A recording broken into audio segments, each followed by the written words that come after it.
Once you've established that you're interested in buying a property that's listed for auction, it's important to get ready for auction day. Firstly, make sure you've talked with the agent during the property's campaign. Okay, strike the right delicate balance.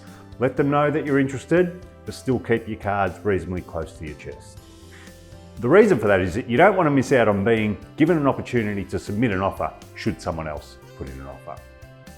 Your discussions should discreetly source as much information as possible. What you're trying to establish is, by having all these discussions with the agent, you're trying to establish a number of different things. Trying to determine what competition levels, the vendor's reason for selling, an indication of where the reserve price might be. Secondly, establish your ceiling price. Have a firm ceiling price which you've established by having a clear indication of what the anticipated price point of the property is and what your financial budget is.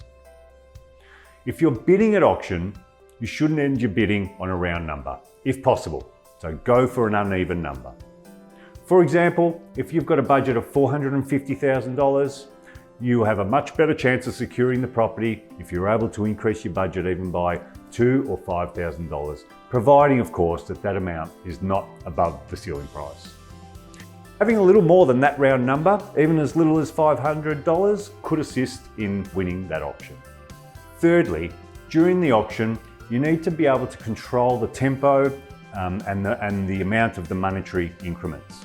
Okay, so don't let the auctioneer pressure you into making quick bids unless making a quick bid is actually the right thing to do.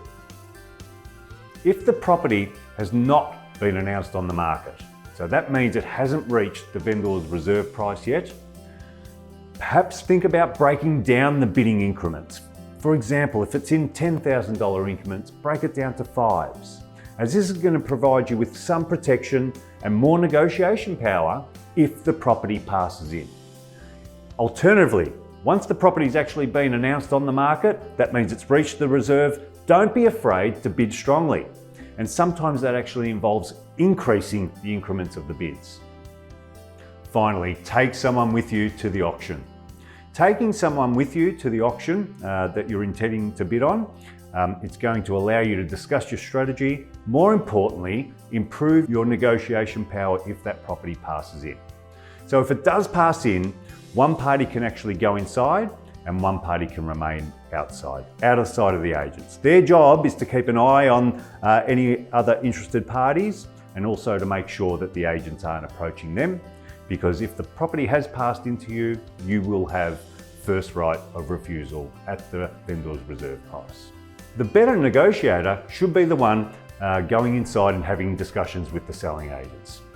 At the very least, having someone there will buy you some thinking time in order to go outside and have a chat to the other party. Make sure you wait for the vendor's reserve price, and under no circumstance should you increase your offer until the agent has provided you with that reserve price. If you need any assistance with auction bidding, please don't hesitate to give us a call on 1300 500 555.